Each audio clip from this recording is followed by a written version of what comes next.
You are. All right, good evening, everyone. I want to welcome you here to our second town hall of the year.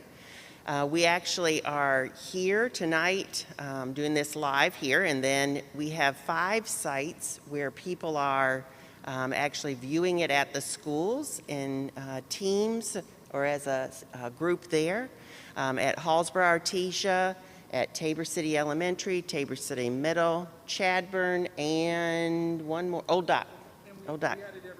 Oh, and we added Evergreen today, so 6 places. And then we also, Mr. Jones just told me we have about 30 people that are already online also viewing what's happening tonight. So we appreciate everybody who's here and those who are online as well, and those at the other 6 sites. That's exciting. And we look forward to being able to share information with you tonight and then being able to answer your questions as well.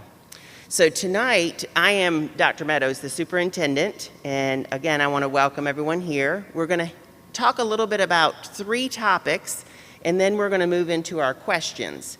So I'm going to share a little bit of information with you about the funding that we received because of COVID. We have our Teacher of the Year, Christian Godwin from Tabor City Elementary. She's going to speak to you about social and emotional learning and relationships with kids. And then Ronna Gore, who is the Principal of the Year from Old Dock Elementary, she is going to speak to you about science of reading, which is a professional development we're doing this year with our K-5 teachers, pre-K-5 teachers. So we're going to get started, but again, thanks for being here. We're good, Mr. Jones? Okay, so we're going to move right along. So this is information about the COVID funding that we received. We call it ESSER funding that came in 3 different sources, 3 different pots of money. There was one that came right at the beginning of the pandemic. That was COVID. It was called COVID money, or the CARES Act as well. There was ESSER 2, which came mid time of the pandemic, and then the last one was ESSER 3, which was the largest amount of money that we received. They all have different spending deadlines. So the first ESSER 1, it has to be spent by September of this year. The next one is September, they give you kind of till December, but of 2023, and the third one is 2024. So there is a progression of spending that will take place with that ESSER money. Some people have said, why haven't you spent it all already? Well, because it does have those spending limits, those deadlines, we want to make sure that we can sustain whatever it is that we put in place. And in order to do that, we need to do it in kind of a wave process, not just all at one time. So what are we spending our ESSER money on? And just so that you know, our total amount is right around $26 million is what we received in terms of ESSER money. You can see up here on the screen that we will spend, by the time we get to the end, about $5 million in summer school expenses. Replacing HVAC units, air quality, we'll spend about $4 million.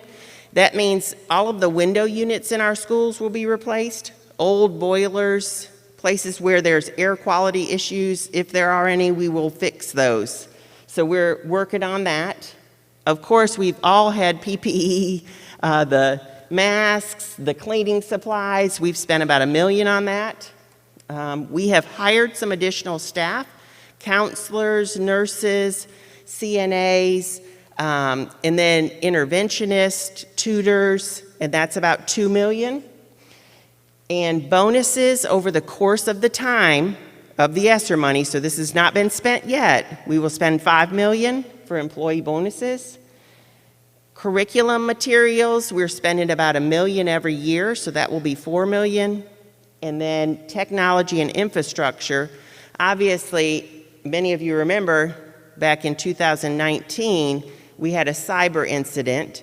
So we did a lot to try to recover from that before the pandemic happened, but then we really had to pick up pace when the pandemic occurred to make sure that we had one-to-one devices.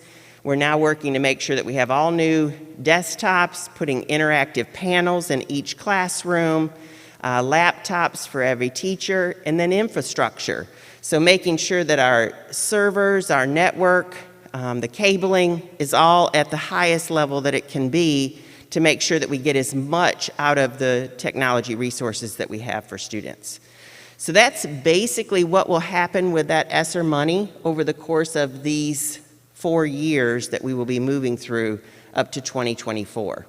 Again, we're not spending it all at one time because just like with technology devices, for example, if we buy all the Chromebooks right now, buy all the desktops right now, all the laptops, all the interactive panels, in 5 years, we're going to have to buy all those things again, and we won't have $5 million or $6 million at that time to replace them all.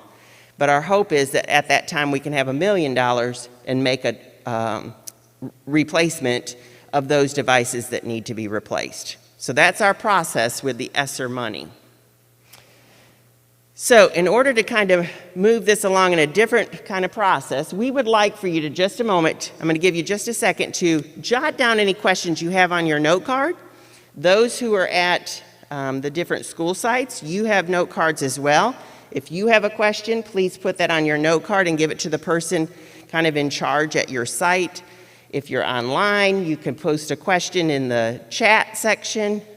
We want to make sure that we answer questions about your child's experience at school. So what is your child's experience, your student's experience like at their school, and if you have any questions about that. I'm going to give you just a second to do that while we transition people.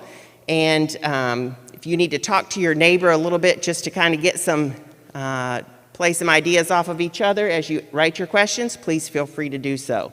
And Christian's going to come up here while we transition. Give you just a moment.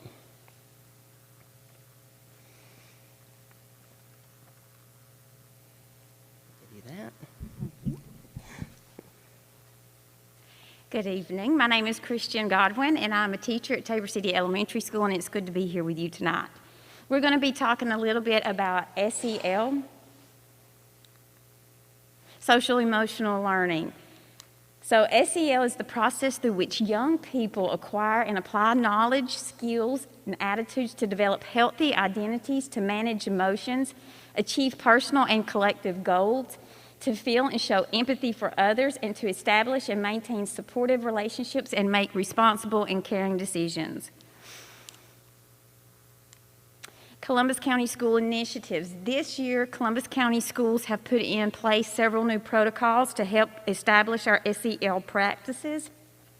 The first one is, at the beginning of the year, all staff members were trained to become a youth mental health first aid responder. And the purpose of this training was to help staff members be able to identify when a child or a student is in crisis. It also provided us with strategies when we do identify one, how to speak to them, how to help them sort through the problem, and how to find the proper assistance that they need in that situation. The school system has also made sure that every school this year has their own guidance counselor. In the past, several schools would share one guidance counselor, and now that we have our own guidance counselor, this has allowed more children to have access to guidance classes and to also be able to have one-on-one time with their guidance counselor. And the last one is that the county has several partnerships with organizations such as Coastal Horizons and Integrated Family Services. These are organizations that are coming to our school and provide additional services for students that are at risk. Some of the initiatives that Tabor City Schools, and I'm going to be speaking about both of them, the middle school and the elementary school, they have put into place this year. Starting last year, both schools were started being trained in a new program from North Carolina called the Resilience and Learning Project. And the purpose of this training in particular is to be able to recognize students that have a child-verse adverse experience. So one of the big takeaways from this training is how stress affects a young mind and how they process it. So this program is designed to teach SEL strategies to the staff members to be able to take back out through the school and to the classroom in order to be able to teach coping mechanisms to students that may need it. One of the big things that the elementary school has started implementing and training is something called morning meetings. This is an SEL strategy that is meant to open up the community classroom environment. It is something that takes place every morning for about 10 to 15 minutes. It is a quick activity that is designed to get children moving, speaking, and being comfortable, having conversations, and to create a sense of community in the classroom. Tabor City Middle School is being trained in implementing something called calming corners. And calming corners are designed to be a designated area in the classroom or the school so that if a child is feeling overwhelmed, stressed, or they need a minute to calm down, they may visit one of these areas. And they already have several of these in place. Check-ins with staff members is another SEL strategy that we use at the elementary school. Some at-risk students are designated a certain staff member. This is their special friend. These staff members take an active role and an active into these children's lives. They touch base with them every day just to have an uplifting or an encouraging conversation to let them know that there is someone there that supports them and that will listen to them. Another thing that the middle school has done, they're in year 2 of establishing a growth mindset in their students. Now, they started with a book study by Carol DeWick, and through this book study, they got the community involved. It's a partnership with the staff, the students, and the parents. They completed a survey to see where the biggest need was at. So during this time, each week, the students are given an assignment. And the assignment can range from a presentation to a group project to working collaboratively with their partners. These assignments are focused on things such as having the mindset of a champion, a learning mindset, or organization. But the overarching goal of this program is to teach children that a mindset is very critical to how we respond to life and when we respond to stressful situations. And they have also, the middle school is doing a program called AVID. And AVID is, I believe all the middle schools are doing AVID? No? Oh, just the middle school, okay. So AVID is a program that is designed for college preparedness. And it is designed and focuses on underrepresented children and at-risk children. Okay, they have an elective that they do where they are learning skills to help them prepare for college. One of the big things that they're fixing to do is they're fixing to take a field trip to one of the big universities to give the children those experience. And the program has really good success in getting kids into college that otherwise would not have the option to go.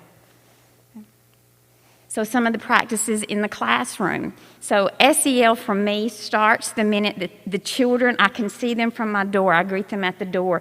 The first thing that I'm doing is I'm assessing the child to see how they're feeling that morning. I'm trying to turn that mood, whatever they have, into a positive where they're ready for the day.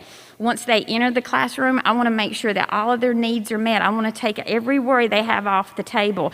Breakfast, supplies, any issue that they're having, I want to go ahead and let's get those over with first thing in the morning so that we can be set up for success for the rest of the day. We do check-ins. If I notice that a child is struggling in the classroom, a check-in, we call it a quick check-in. And during this time, I have a private conversation with the child, and I ask the child, how are you feeling? What do you need from me? Do you need me to listen? Okay. Do you need me to help you solve something? Or do you just need a minute? Do you need me to leave you alone for a couple of minutes so that you can, process something on your own? It's important that they understand that I'm there for them, but I'm not going to push them in any direction. We also work a lot about mindfulness in the classroom. That's a word that we'll say, let's talk about our mindfulness and self-assessment. And when we talk about our mindfulness, it's not just how we act or how our actions affect someone else, but are you mindful of how someone else acted and how that caused you to react? So we work a lot on being mindfulness and being able to self-assess ourselves. And we give them coping strategy when they're able to self-assess and know that I'm not just feeling it. I'm not in a good mood today. Then they have strategies that they can pull from that helps turn them around and set them up for success for the rest of the day. And one of the most important things that I feel like, as far as an SEL strategy that I use in my classroom, is develop student leaders. Now, this is an intentional protocol that I use where it allows a student to take leadership opportunities in the classroom and help facilitate the learning process. And the reason why this is important is because they have this title for a week, and by the end of the week, their confidence has grown, their self-esteem has risen, they have taken ownership in their education, and they have been able to lead their peers, and it gives them a sense of accomplishment. So all of the things that I have talked about are meant to be SEL strategies that are used throughout the county and in different classrooms, and they're meant to set children up for success.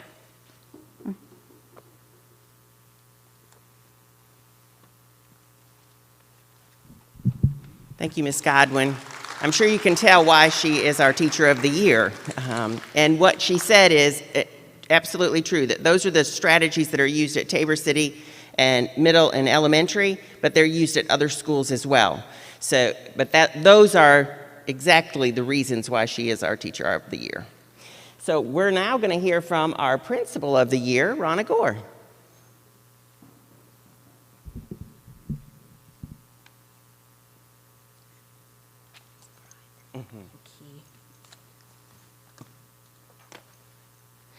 Good evening, everyone. I am Ronna Gore. I am your Columbus County Schools Principal of the Year.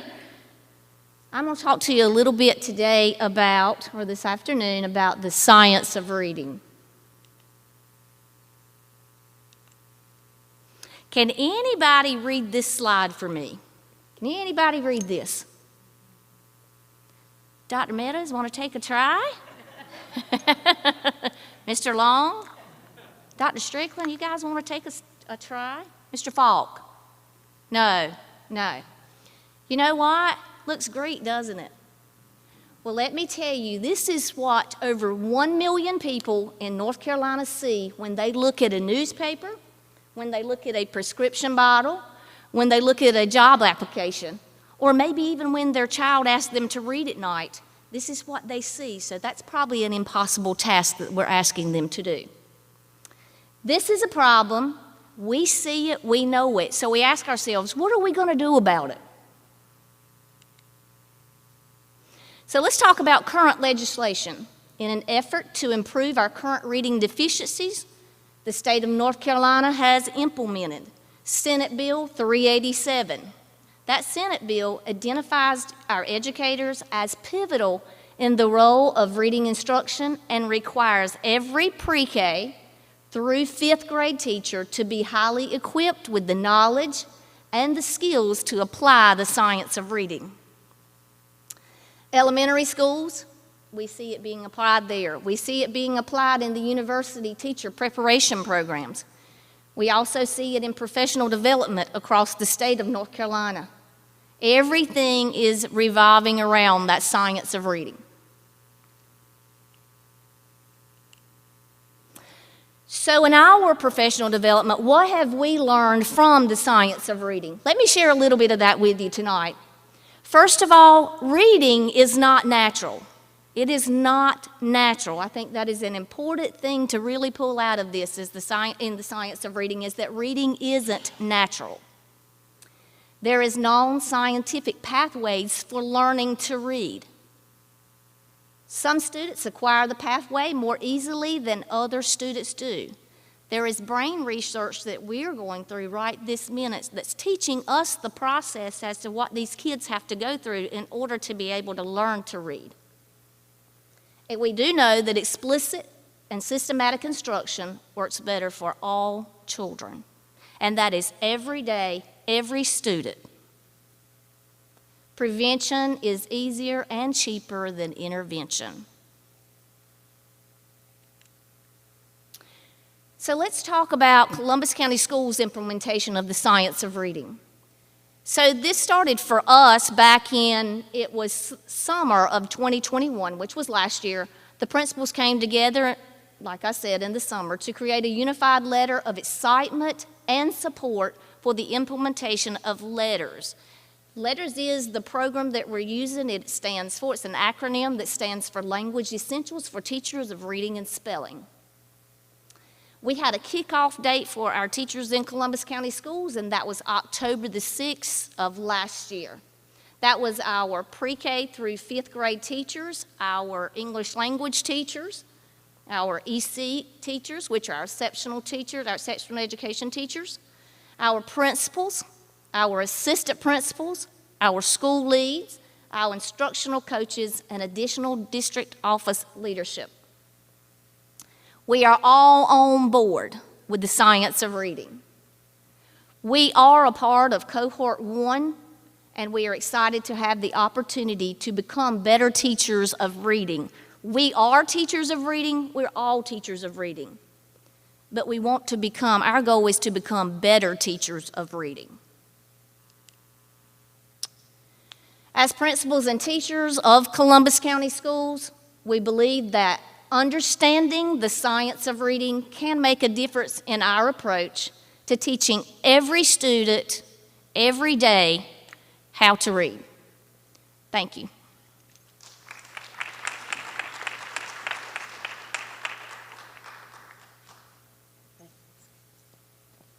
Thanks, Ms. Gore. And as you can see why she's our Principal of the Year, she is excited about the science of reading and is doing an excellent job of implementing with her staff what they're learning in their professional development every day.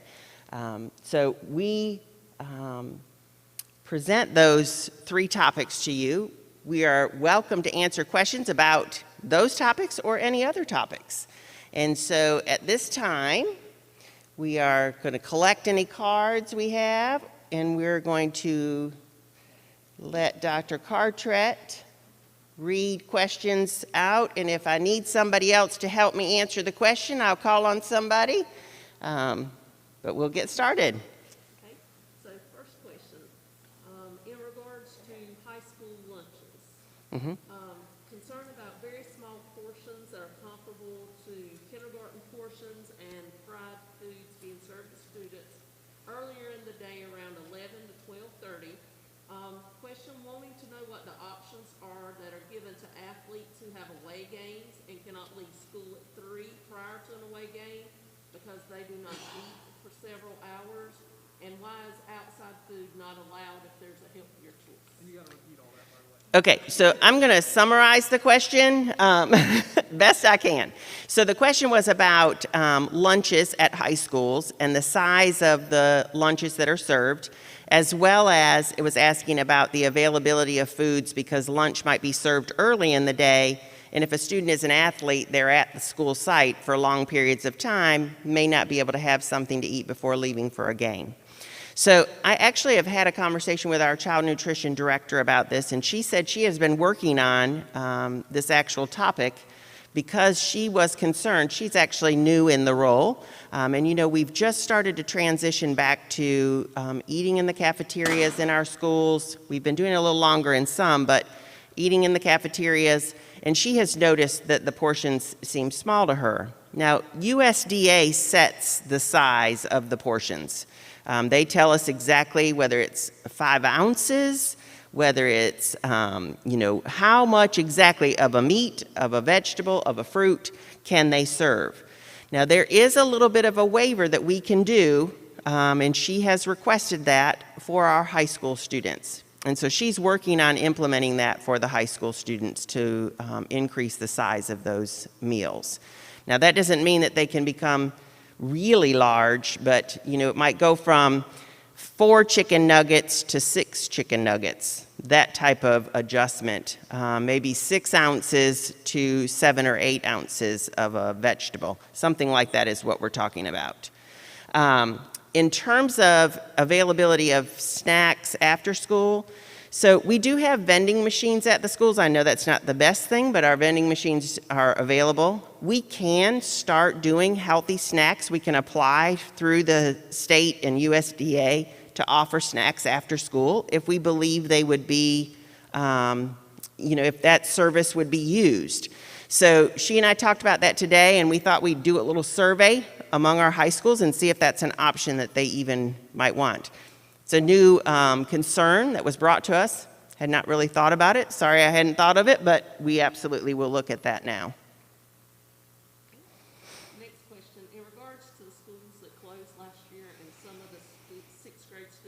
to an elementary school, and some of the fifth grade students went to a middle school. Question about why are those students allowed to try out for sports when they don't attend the school that the middle school grades are in now?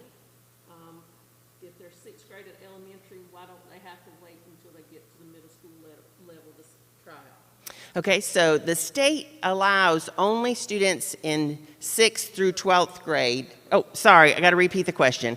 So the question was, why, when the schools closed, we had schools that closed, some of them became K-6, some were 7-12, some were K-8, some we actually have 4-12 at West Columbus right now. And so why are the students that are at schools where their athletic programs are not held, for example, Acme Delco Elementary goes through 6th grade, but the athletic team would be at East Columbus. Why are they allowed to participate when they're not at that actual school? So the state allows grades 6 through 12 to participate in athletics. It's up to the school district whether 6th grade participates in sports. So this last year, a few of the schools asked, because of the size of those schools, they were small, asked if they could include 6th grade in their athletic programs. The board approved that. When they approved that, we discussed that allowing 6th grade students at one school to participate and not allowing 6th grade students at another school to not participate, we felt would be unfair. So we said if we're going to allow 6th grade at one school, we need to allow 6th grade across the county.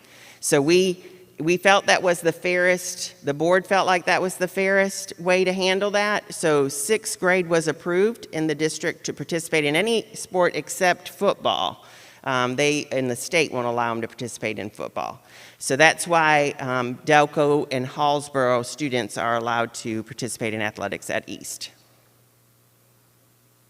All right, next question. If the uniform policy is removed and the family has multiple children, just making sure that the discipline policy is applied fairly when maybe one child is seen and the other is not, and wanting to know as far as street clothes, the wearing of jeans, what type of jeans are they allowed to wear?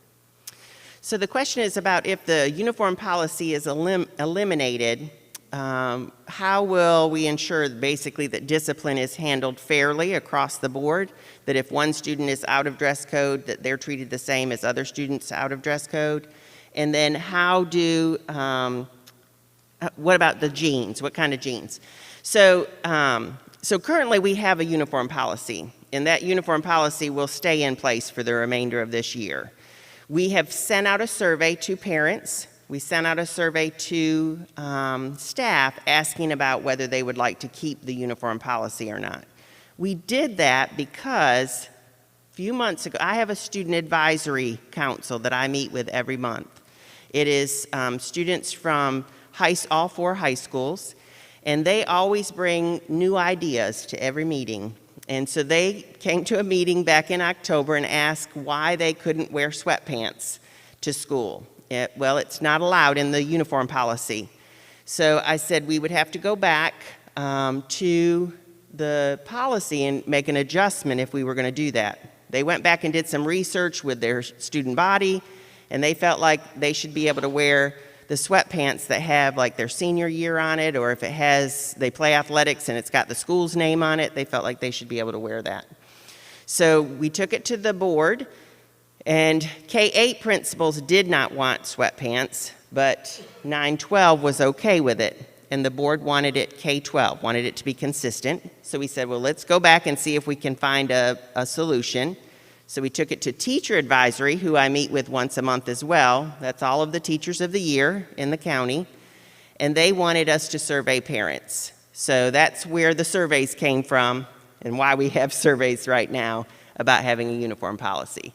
So we will be taking that back to the board this month based on the results as to whether or not we were asked to remove the uniform policy or keep it in place. It'll be based on those results.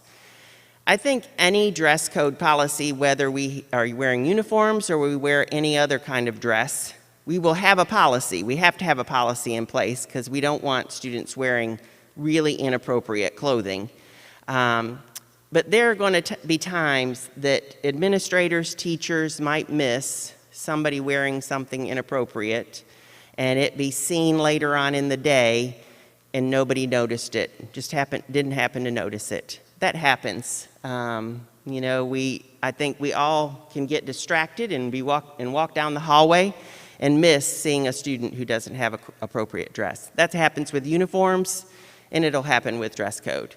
And so, you know, we will try as hard as we can to enforce it equitably, where every student is held to the same standard, no matter what the dress code is, whether we have uniforms or some other dress code. But I think if we go to a dress code, basically it will be about, you know, being covered in places that you should be covered, not having, you know, inappropriate language or alcohol or drugs or things like that on your clothing, anything that could be considered a weapon of some sort. Those types of things would be part of the dress code. In terms of jeans, I think it'll be about whether they fall in line with those types of criteria if we move away from a uniform policy. Right now, the jeans, it's about just, they can wear jeans, they just can't have holes in the jeans. Is all I can think of really about the jeans. I don't think they can be embellished as well in terms of the dress code right now with the uniforms. I hope I answered that. Okay, in regards to technology and it being a valuable resource, concern over the amount of time students are spending in front of the screen, and their elementary age students are even complaining about being on the computer so much. So are there any changes that can be made to reduce the amount of screen time during the school day? So the question is about technology use in elementary school, and that there's some parents are concerned that their children are spending too much time in front of a screen, and that you know, the children are even saying that they may be spending too much time in front of a screen. So I understand that concern, and I think our teachers, our administrators, we all are, you know, concerned about too much time in front of a screen. We want to use technology as a resource for students' learning. That's really what it's about. It's not the teacher. We all know that the most important part in the classroom is the teacher, and they have the most impact on students. The technology is just a way to assist the teacher with that instruction, a support, a resource, another way for them to share information, to give access to information. So we have our regular curriculum in elementary school for math and reading it can be in a hard version, and it can be online. So they may be doing some work online with that curriculum. Into Reading and Into Math are the names of those. And then we do have some supplemental programs that we recommend that they use those in stations. And they do those for, you know, 20 minutes at a time. And there are 3 of those, and 2 of them are part of the, 2 of them are part of reading and 1 is part of math. And so they, you know, should do those no more than an hour of each one of those in a week. And so they can rotate around and do those things over the course of that week's time, around that amount of time. So they shouldn't be in front of the computer or just working on the computer all the time, but it should be used as a resource when they're, you know, in their learning. If there is a concern in a particular classroom, I would suggest that the parent reach out to the principal and have a conversation. Reach out to the teacher first, have a conversation about their concern, and see if they really are spending that much time in front of the computer, or if maybe we do have some children that just don't like the computer, and they may say that they're spending a lot of time in front of a computer, and they're really not. I don't know, though. It would be an individual situation, more than likely. For masks on buses, and pretty much why do the children still have to wear masks on buses, but they can sit in classrooms without masks, and car students don't have to wear masks? Okay, so the question is about masks, and why do we have to wear masks on buses? And so we all know that the board approved back at the beginning of this month of February, well, February, middle of February, that we would move to mask optional on Monday, February 28th, for indoor buildings, for indoor facilities. The bus, on the other hand, there is a federal guideline, federal rule that says that all transportation, that people have to wear a mask. So when you fly on an airplane, you have to wear a mask. You ride on a subway, even though we don't have any here, you have to wear a mask. When you ride on a school bus, you have to wear a mask. That's not anything we can change. We're not allowed to change that rule until the CDC and the federal government changes that rule. The board has approved to lift the mask mandate on Monday so that masks will be optional for all children, staff, and visitors in our buildings, except for on the bus. There is just no option. We don't have any oversight over that rule. Why can't CCCA's graduation be held in the auditorium on campus at Southeastern where they attend school? So the question is, why can't CCCA's graduation be held at the auditorium at Southeastern where they attend school? And my assumption is because of the size of the facility. Does anybody know what the size of CCCA or of Southeastern's auditorium is? Around 300. So I don't know that it would actually accommodate everybody that might come to visit. They have usually about 60 graduates. And so, you have the 60 students, and then you have staff, and then you have, if you gave just 4 tickets for each student, you would maybe get everybody in there. So when they go to West, they can have more tickets, more people to come and see them graduate. That's usually a concern that we have from any graduation, is that not enough people are able to come and view graduation. And so the larger facility allows for more people to come and view graduation.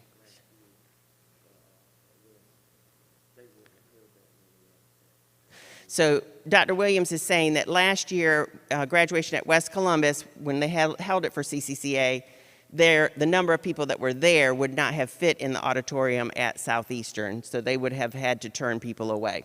So, okay, so prior to that, Southeastern was in renovations of their auditorium. So, okay. Is the employee assistance program being utilized by faculty and staff, and is it mandated to ensure the health and well-being of our workers? Okay, so the question is about the employee assistance program for staff, and is it mandated for employees? So the employee assistance program is, we offer an employee assistance program. It is counseling for our staff if they choose to participate. Because of guidelines around employee assistance, we don't actually know who participates. We don't get a report, we don't get anything like that because it is medical information for that person. So all we can do is offer it to employees, and there's no way for us to know who is participating or who is not, or how many. I believe people are taking advantage of it, but there is no way for me to really know that. I hope they are if they need it. It's out there for them. Hey, how are other schools implementing SEL? How are other schools implementing SEL? So I think some of those same things are happening. So we do the resilience program that Christian Godwin spoke about. That is happening at some other schools as well. So the calming corners, the morning meetings, those are happening. Building those relationships with the students at each one of the schools, that's really the most important part about it. The counselors are doing class sessions with students, so they actually move through classes with our guidance counselors. And then they do have individual time with those counselors because we added, as Ms. Godwin said, we added a counselor at every school site.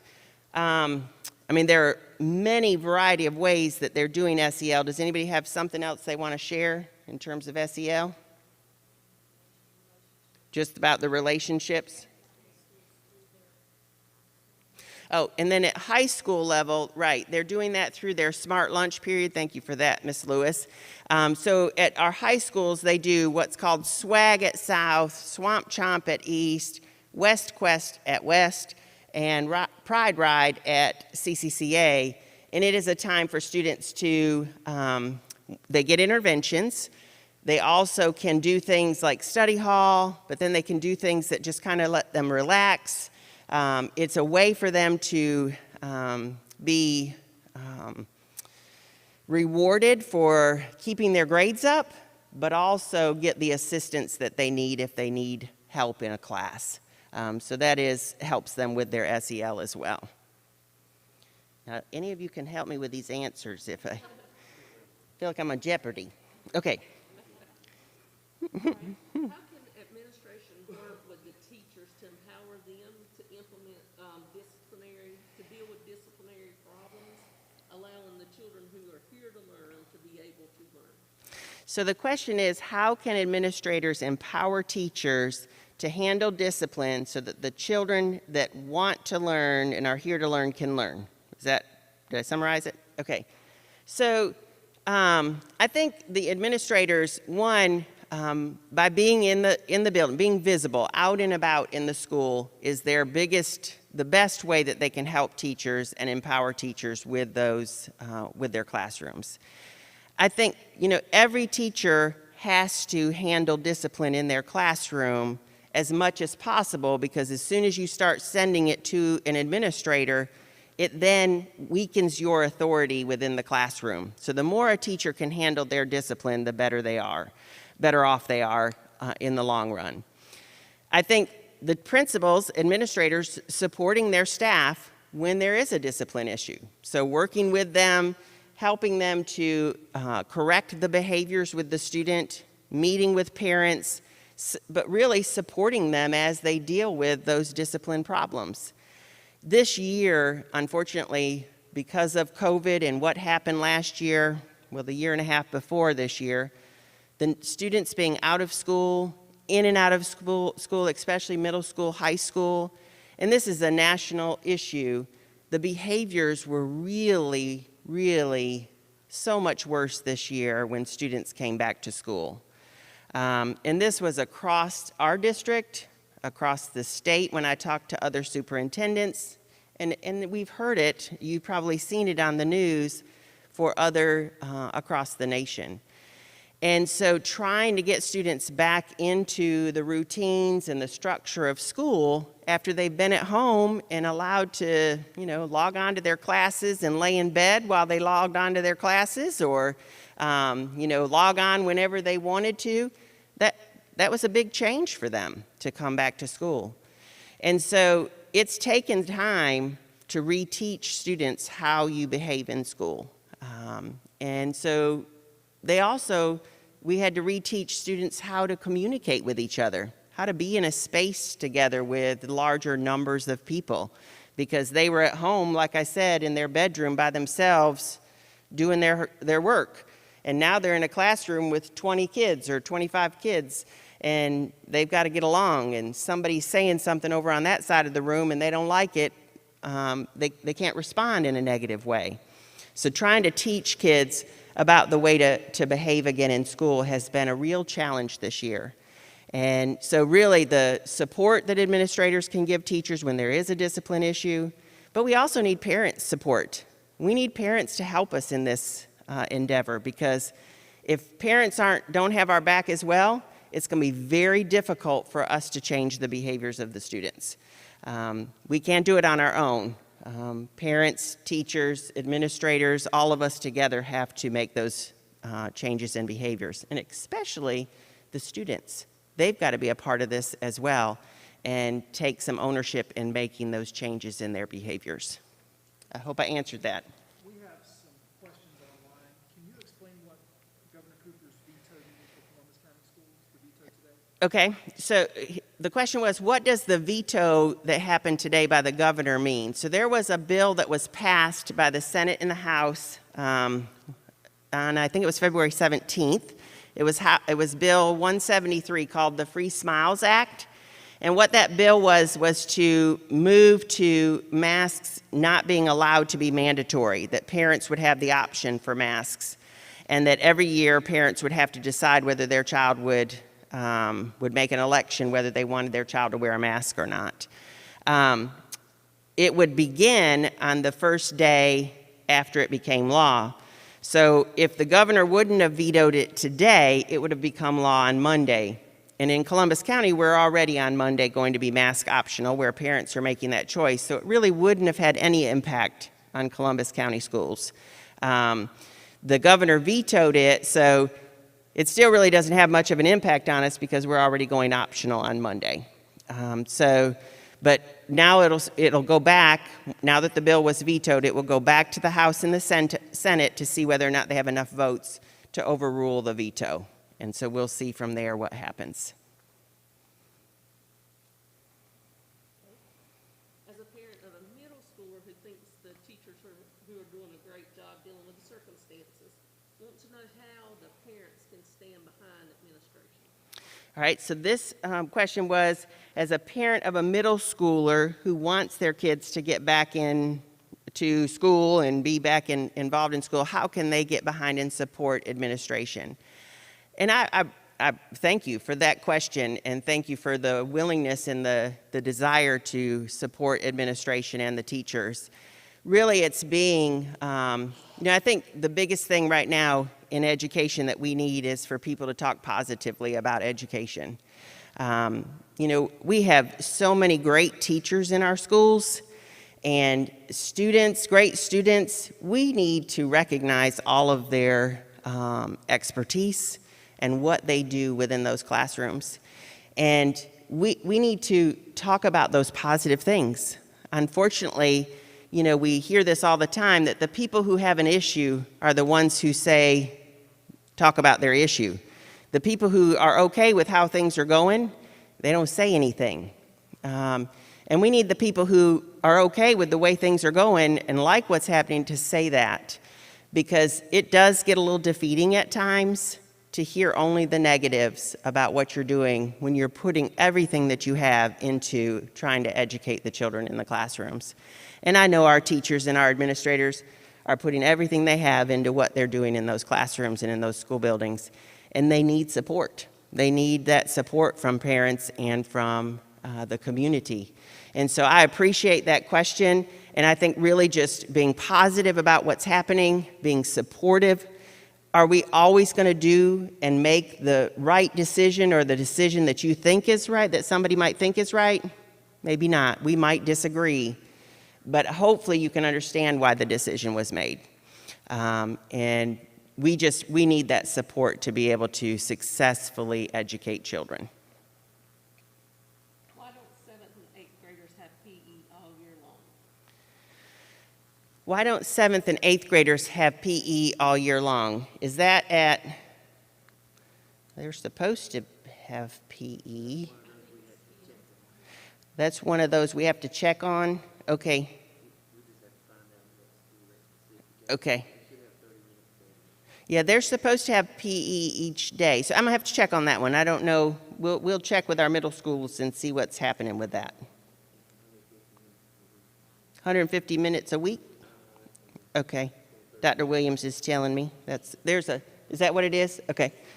So now sometimes that activity doesn't have to be in a formal PE class, but it can be through active, playtime or something like that. But there should be 150 minutes. Okay, thank you. Thank you for that. So we'll check on that question. From a Cerro Gordo parent, when will we know when we can move into the new school? Oh, from a Cerro Gordo parent, when can we move into the new school? Well, so the construction right now, the date is set for November, is when that building is supposed to be finished. We have our fingers crossed that it will be sooner than that. But as soon as they will allow us to move in, we will be moving in. So we're going to work on plans for all of that, obviously over the summer, make some adjustments in the summer, and we'll be in communication with the parents in the Cerro Gordo Evergreen schools in the coming months in terms of those plans as we move forward and we see what the actual potential date might be, if it's going to be any sooner than November.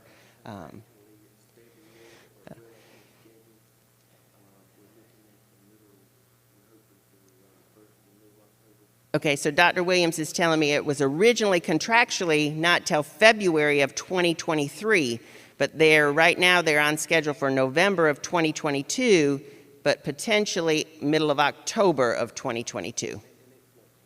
And it fluctuated a little bit. If we don't have no hurricanes and we don't have material, getting supply issues to get materials in, then we should be able to fall in line with that October, November timeframe. Okay, when will schools bring back tutoring for the kids who need extra help? So when will the schools bring back tutoring for students who need extra help? So I know some schools are doing tutoring after school. Ms. Godwin is raising her hand that they're doing that at Tabor City Elementary. I think that some of the schools that have Title I funds were doing that. I think it's kind of, we want to make sure that we have staff that are willing to do that. Remember what I said a little while ago, I think staff might be tired, a little bit tired. It's been a challenging year with all of the in and out of students and staff. And so we don't want to make people have to stay after school and for several days to tutor, but we absolutely, I would suggest that parent talk with the principal at that school, at their school, and see if there's an opportunity for that to happen at the school. We've said volunteers can come back in our buildings. They need to have a background check, obviously, but we want volunteers to come back. They can do some tutoring. We have paid for some extra tutors and interventionists at schools that are already in place, so there is some of that happening already. But I would suggest that parent, whoever's asking that question, to reach out to their school principal.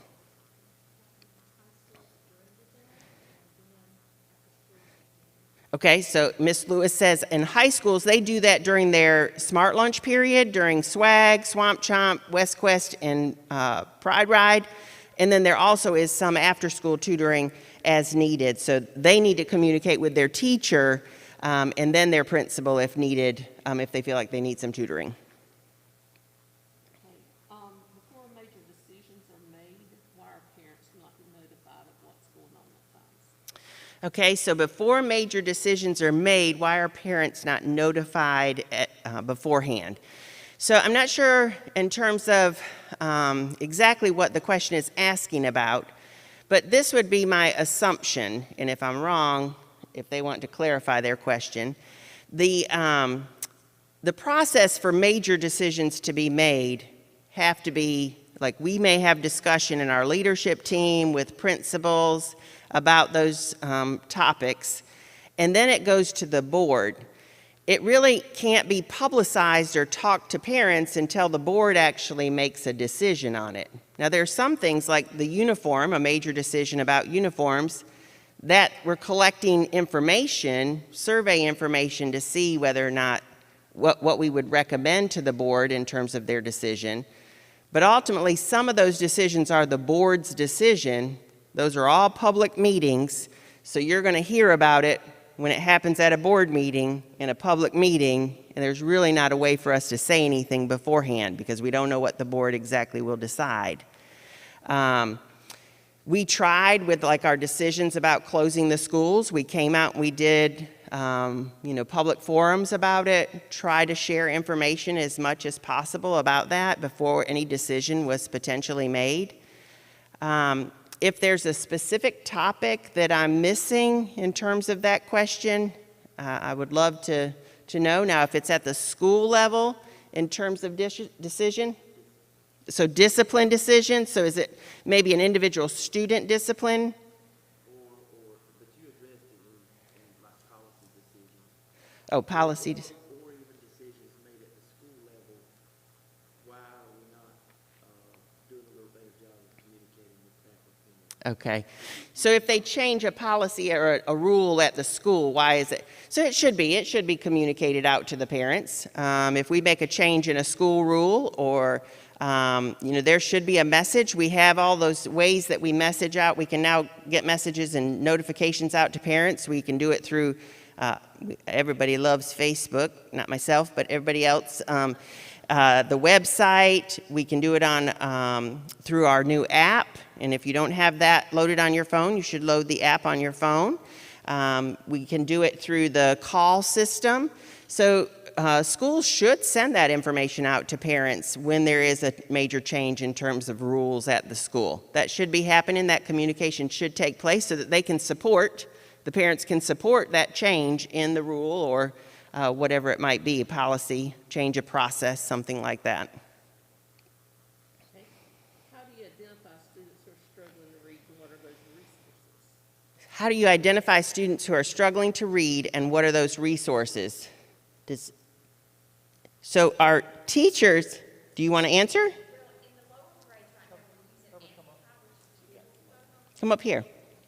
I'm going to let somebody else talk for a minute.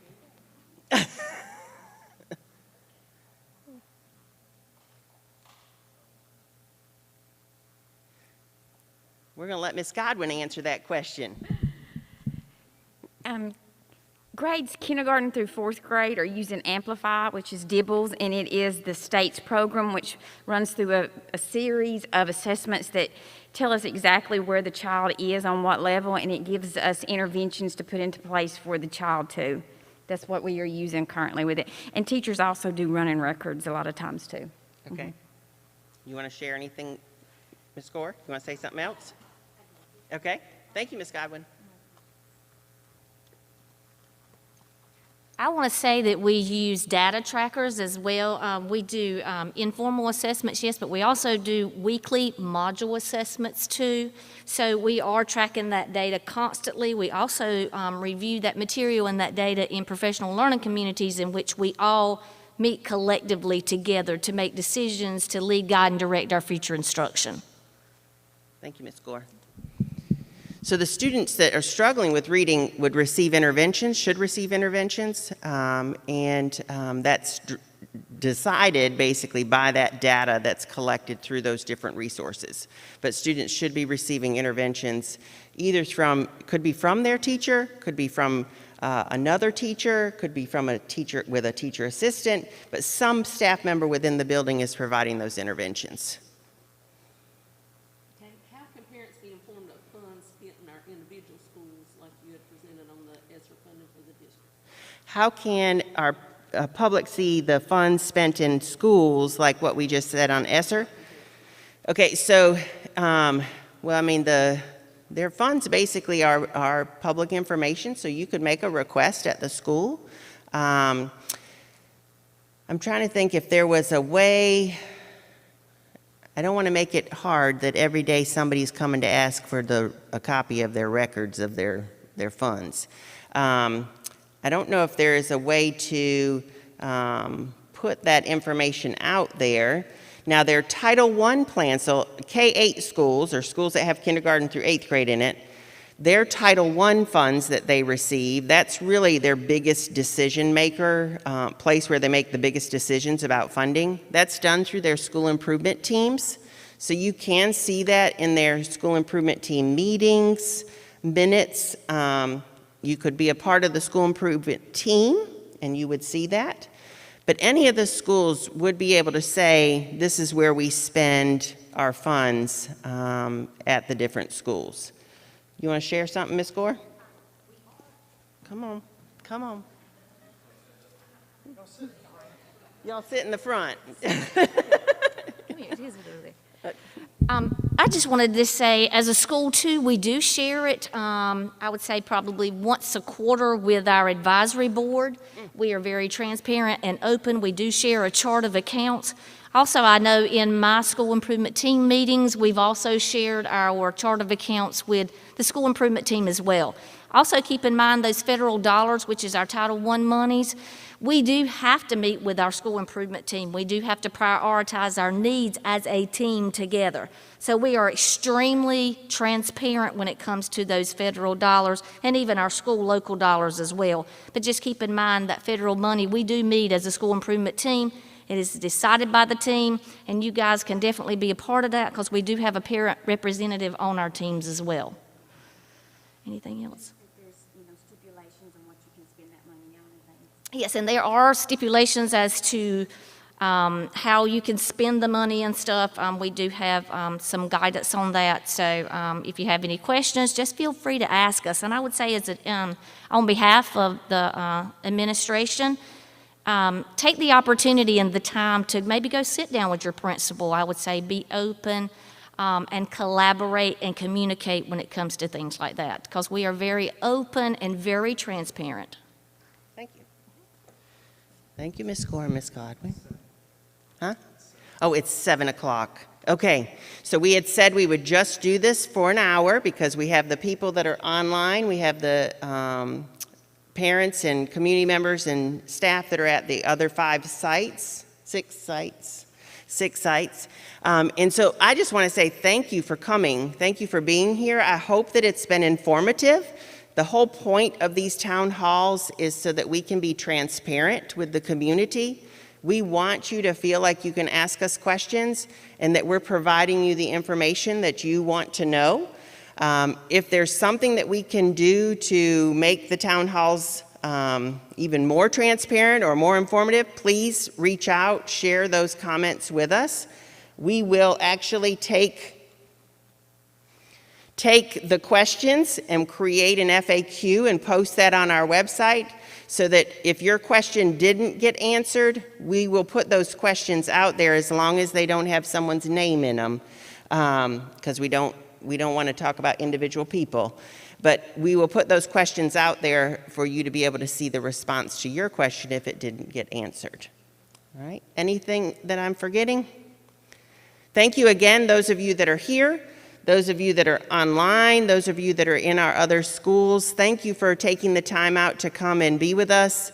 And again, I hope that you found it to be informative, and we will see you at the next town hall, probably in the fall, unless Mr. Jones says we're having another one before then. Have a great evening and safe travels home. Thank you.